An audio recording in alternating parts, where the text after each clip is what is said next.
આજરોજ અમદાવાદ મ્યુનિસિપલ કોર્પોરેશનના ફૂડ વિભાગ દ્વારા શહેરના જુદા જુદા વોર્ડમાં અલગ અલગ યુનિટોની તપાસની કામગીરી હાથ ધરવામાં આવેલી હતી.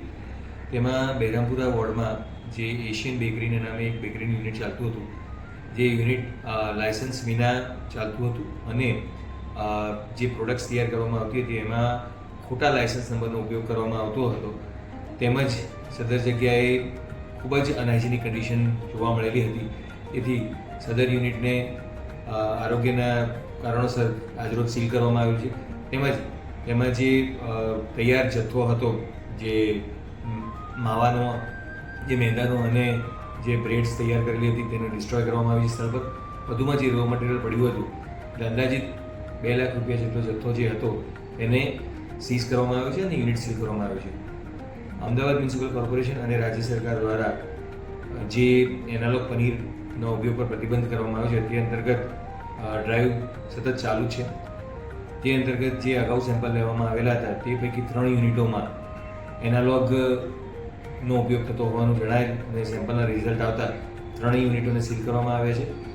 વધુમાં અગાઉના દિવસોમાં હળદર પાવડરનો એક સેમ્પલ લેવામાં આવેલું હતું પશ્ચિમ વિસ્તારમાંથી, અને જે રિટેલર યુનિટમાંથી લેવામાં આવેલું હતું વટવા વોર્ડમાંથી.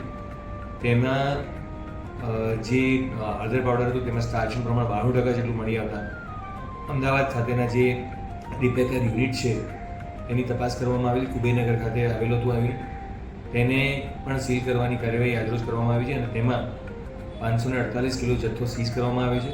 અંદાજિત 2,77,000 રૂપિયાનો જથ્થો સ્થગિત કરેલ છે અને FSI એક્ટ અંતર્ગત તેમાં સેમ્પલ લેવાની કાર્યવાહી કરવામાં આવી છે. જે યુઝ કુકિંગ ઓઇલનો વારંવાર ઉપયોગ કરે છે અલગ અલગ યુનિટો, તેને પણ કોર્પોરેશન દ્વારા ચેકિંગ કરવામાં આવે છે. તે અંતર્ગત આજરોજ KFCનું એક યુનિટ જે પ્રહલાદનગર ખાતે આવેલું હતું, તેમાં TPC કાઉન્ટ ખૂબ વધુ પ્રમાણમાં જોવા મળતા તે યુનિટને પણ આજરોજ સીલ કરવામાં આવ્યો છે. કોર્પોરેશન દ્વારા સતત આ કાર્યવાહી ચાલુ રાખવામાં આવનાર છે અને જે યુનિટો દ્વારા લોકોના આરોગ્ય સાથે છેડા કરવામાં આવશે તેમની સામે કડકમાં કડક કાર્યવાહી હાથ ધરવામાં આવશે.